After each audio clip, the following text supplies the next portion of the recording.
Hello အားလုံးပဲမင်္ဂလာပါကျွန်မမမေမြတ်ပါအခု sharing လုပ်ပေးမယ့်အရာကတော့ဒီကျမတို့လူချင်တဲ့အရာတွေပြောမယ်ဆို manifest လုပ်ဖို့ပေါ့နော်ကျမတို့လူချင်တဲ့အရာကို manifest လုပ်ဖို့အတွက်ပထမဆုံးအနေနဲ့ကိုဘာလုပ်ချင်လဲဆိုတဲ့အရာကိုရေးဖို့အတွက်ရေးနည်းလေးကိုမျှဝေပေးတာပါဒါတယောက်နဲ့တယောက်ကတော့ idea တူချင်မှတူမယ်ပေါ့နော်ဒီနည်းလမ်းလေးကတော့ကျမတို့အကောင်းဆုံးနည်းလမ်းလေးမဟုတ်လို့ကျမနဲ့အခြေအနေတူမဲ့အစိုက်တူမဲ့လူတွေအတွက်အသုံးဝင်ဖို့ရည်ရွယ်ပါတယ်ပေါ့နော်အဲ့တော့ဒီပေါ့နော်ဒီ manifest တွေလောက်ကြတယ်ဒါ manifestation စကားကိုခုခေတ်မှာတော့တော်တော်များများကြားဖို့ပါလိမ့်မယ်ပေါ့နော်အဲ့တော့ manifest ပေါ့နော်ကိုလိုချင်တဲ့အရာတွေကိုကိုက manifest လုပ်တော့မယ် manifest လဲလုပ်တယ်ဘာဖြစ်လို့မရတာလဲဆိုတော့ဥစ္စာတွေရှိတယ်ပေါ့နော်အဲ့တော့အဲ့ဒီဘာလို့မရလဲဆိုတဲ့အကြောင်းအရာကျွန်မနောက်ပိုင်းမှာတဖြည်းဖြည်းရှင်းပြပေးမယ်ပေါ့နော်ဒီမှာတော့ရေးနည်းလေးကိုအရင်ပြောပြမယ်အဲ့တော့ကျွန်မကဒီလိုအပိုင်းလေးပိုင်းပေါ့နော်လိုချင်တဲ့ဟာပြီးရင်အသေးစိတ်ပြီးရင်လောက်ရမယ်လိုချင်တာကိုရဖို့တဲ့ဘာ action plan တွေလိုမလဲပြီးလို့ရှင်အဲ့အပေါ်မှာကိုယ့်ရဲ့ရှိနေတဲ့အစိုးမြင်စိတ်တွေပေါ့နော်အဲ့ဒါတွေဘာတွေလဲဆိုတာကိုတော့အဓိကကြတဲ့အချက်၄ချက်ပေါ့နော်အဲ့ဒါကိုကျမတို့ကဒါမှဖြစ်မနေတော့ဒီဟာ manifest လုပ်တော့မယ်ကိုလိုချင်တဲ့အရာတစ်ခုအတွက်ဆိုရင်ဒါကိုတော့မဖြစ်မနေချရေးရမှာဖြစ်တယ်အဲ့အတွက်ကြောင့်မို့လို့ကျမကအမှန်တမ်းပြောရင် minimalist ကိုပို့ပြီးသဘောကျတယ်အဲ့ဒါကြောင့်မို့ planner ပုတ်ကြီးတွေနဲ့ဟိုနော်ရေးချင်တဲ့လူကလည်းရေးပေါ့လေမရေးချင်တဲ့လူကကျမလိုကြတော့ရှိတဲ့စာအုပ်ကလေးနဲ့အဓိကကဘယ်လိုပြောမလဲmethod ပဲအရေးကြီးတာပေါ့နော် method ကအရေးကြီးတယ်ကျန်တဲ့ tools တွေကအရေးမကြီးလို့လည်းမပြောလို့ပါဘူးအဓိကတော့ minimalist နဲ့ကုန်ကြစိတ်တနဲ့နောက်လွယ်ကူကူရိုးရိုးရှင်းရှင်းနဲ့ပဲအဲ့လိုနီးပဲကျမကြိုက်တယ်အဲ့ကြောင့်မလို့ကျမကလည်းဒီနီးလေးကို share ပေးတာပေါ့နော်အဲ့တော့ဒီ manifest လုပ်တော့မယ်ကိုလိုချင်တဲ့အရာတစ်ခုကိုက plan ပြီဆိုရင်ဒီအချက်၄ချက်ကတော့မဖြစ်မနေစဉ်းစားဖို့လိုတယ်အဲ့တော့နံပါတ်1ကိုလိုချင်တာဘာလဲပေါ့ဥပမာဆိုရင်ကျမဆိုရင်ငွေကြေးလွတ်မြောက်ချင်တယ်ဝင်ငွေတိုးချင်တယ်ဒါကျမရဲ့လိုချင်တဲ့ဆန္ဒဒီ2026အတွက်ပေါ့နော်အဲ့ဒီမှာဒီတေးကအသေးစိတ်ဆိုတာဘယ်လိုလဲဆိုတော့တနည်းအားဖြင့်ပြောမှဆို clarify လုပ်ရမယ်ကိုလိုချင်တဲ့ဟာကိုတိကျပြတ်သားရမယ်ရှင်းလင်းရမယ် okay ကျမငွေကြေးလွတ်မြောက်ချင်တယ်ဟုတ်ပြီကျမငွေကြေးလွတ်မြောက်ချင်တယ်ဆိုလို့ရှိရင်ကျမအတွက်ကငွေကြေးလွတ်မြောက်တယ်ဆိုတာကတကယ်တော့ဘယ်လိုရမလဲကိုယ့်ရဲ့အသုံးစရိတ်ပေါ့နော်ကိုယ့်ရဲ့အသုံးစရိတ်ဆိုတာတကူကားရှိမှကျမဆိုမိသားစုရှိတဲ့အတွက်မိသားစုအသုံးစရိတ်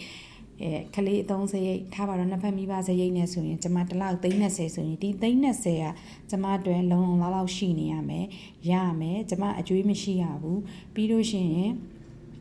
ကျမအတွက်ပေါ့နော်ဘက်ကက်ဟိုမှာကျမရေးခလေးအတွက်ပညာရေးဥပမာပေါ့အဲ့လိုမျိုးလေးတွေအတွက်ဘက်ကက်လည်းထားနိုင်ရမယ်ပြီးလို့ရှိရင်ကိုယ့်ရဲ့လစဉ်အသုံးစရိတ်အတွက်လည်းကိုကလုံလောက်တဲ့ပမာဏရှိရဆိုရင်ဒါငွေကြေးလွတ်မြောက်တယ်လို့ပြောလို့ရပါတော့အဲ့တော့ကျမရဲ့တစ်လအသုံးစရိတ်တွေဘယ်လောက်ရှိမလဲနောက်ကျမ backup ပေါ့နော်ဟိုမှာကျမရုပ်တရက်ကျမရေးကျမမိသားစုကအဲ့အတွက် backup plan ကဘယ်လောက်ရှိလဲပေါ့အဲ့ဒီပေါ်မူတည်တွက်ချက်ပြီးတော့မှကျမ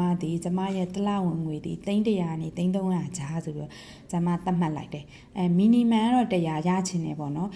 လက်ရှိဝင်ငွေရဲ့2ဆရချင်တယ်2ဆရချင်တယ်အခုကျမတစ်လ350ဝင်နေတယ်ဆိုရင်2ဆဆို300အဲ့300နဲ့300ကြားကိုကျမလိုချင်တယ်ဘာဖြစ်လို့လဲဆိုရင်ကျမငွေကြေးလွတ်မြောက်ချင်တော့ကျမမိသားစုကျမသမီးလေးရဲ့နောင်ရေးစိတ်ချဖို့အတွက်သူ့ရဲ့ပညာရေးကျန်းမာရေးကိုယ့်ရဲ့ကျန်းမာရေးပေါ့နော်နောက်က business တစ်ခုကchannel တစ်ခုကငွေမဝင်တော့ဘူးဆိုရင်အဲ့ဟာအတွက် cover ဖြစ်နိုင်မယ်ငွေပမာဏမျိုးပေါ့ဒီလိုငွေပမာဏမျိုးကကျမအတွက်ကဒါ money ပေါ့နော်ဒီ money freelance ပေါ့ဒီငွေကြေး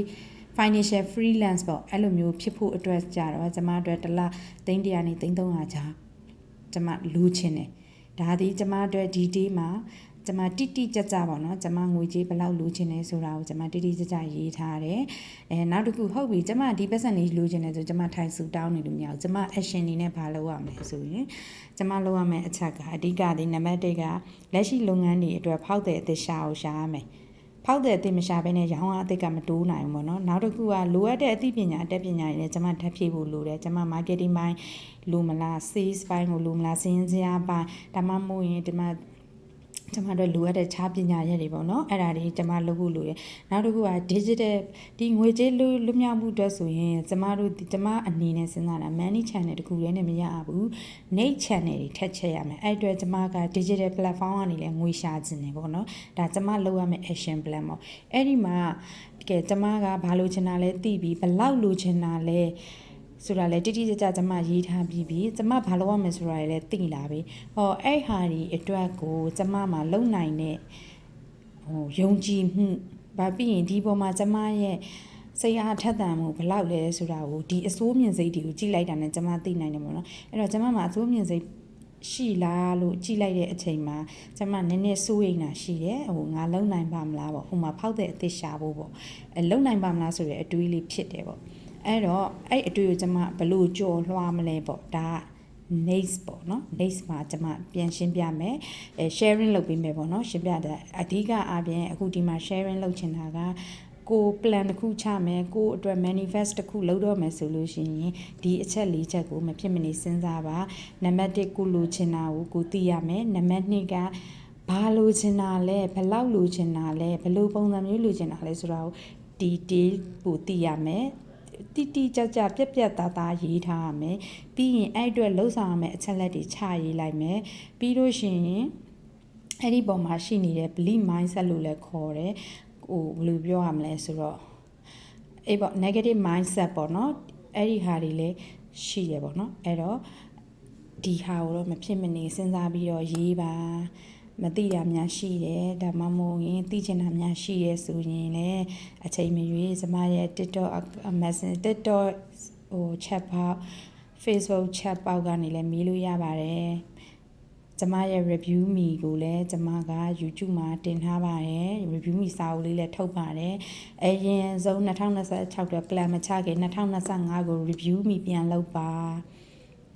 review မိရဘယ်လိုလုပ်လဲသိချင်ရင်ကျမခလေးမမွေးခင်ကကျမကစာအုပ်တွေထုတ်ထားတယ် Money Philosophy review me ပြီး21 day challenge ပြီးရင်21 day challenge အတွက် planner ပို့ပြီးတော့ကံမြင့်လ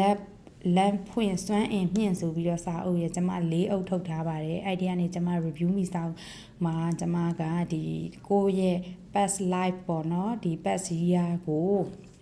review လုပ်ထားတဲ့မိကုန်းတွေရှိရဲအဲ့ဒါအနေနဲ့ကျမက review မိပြန်လုပ်ထားပါတယ် review မိလုပ်ပြီးမှကိုယ့်အတွက်တစ်နှစ်တာလုံးမှာလိုအပ်ချက်တွေအားနည်းချက်အားသာချက်တွေအဲ့ဒါတွေအကုန်လုံးကိုကိုကမြင်ပြီးတော့မှဒီ2026မှာငါဘာလုပ်ချင်လဲငါအတွက်ငါဘာတွေပြန်လုပ်ရမလဲဆိုတာတွေကိုမြင်သာထင်သာရှိမှာမရေးဘဲနဲ့စိတ်နဲ့ပဲတွေးနေရင်မသေးချဘူးပေါ့နော်အဲ့တော့ကိုယ့်ရဲ့ life ကိုပြောင်းကျင်နေဆိုကိုယ့်ရဲ့ habit တွေကနေစပြီး change ရမယ်ပေါ့နော်အတွေးတွေလည်း change ရတယ်လို့ habit တွေလည်း change ရတယ်အတွေးကနေစ change ပြီဆိုရင်အတွေးနောက်မှာစကားလုံးတွေ action တွေပါလာတယ်ပေါ့နော်ပြောရမယ်ဆိုရင်ကာယကံတွေပါလာမယ်ဝစီကံတွေပါလာမယ်ပေါ့နော်အဲ့ဒီအတွက်ကြောင့်မို့လို့ကျမတို့ရဲ့ life transform ဖြစ်ခြင်းကျမတို့ habit သေးသေးလေးတွေနေစခြင်းအဲ့တော့အရင်ဆုံး journaling လုပ်တာ review me လုပ်တာဒီ manifestation process တွေပေါ့နော်ဒီလို plan တွေချတာ planner တွေလုပ်ပြီးအလုပ်လုပ်တာတွေကလိုအပ်ပါတယ်အဲ့ဒီအတွက်ကြောင့်မို့လို့လုပ်ပါလို့ကျမကတော့ပြောချင်တယ်ပေါ့နော်ဒါကတော့ life transformation ဖြစ်ချင်တဲ့လူတွေပေါ့ကျမဘဝမှာ life transform တွေဖြစ်ခဲ့ပြီးပြီဒါတွေကိုအသုံးချပြီးတော့နောက်ပိုင်းလဲကျမ storytelling အနေနဲ့ sharing ထပ်လုပ်သွားမှာပါအားလုံးကိုကျေးဇူးများတင်ပါတယ်အားလုံးလည်းအသုံးတည့်ပြီးတော့အဆင်ပြေနိုင်ကြပါစေ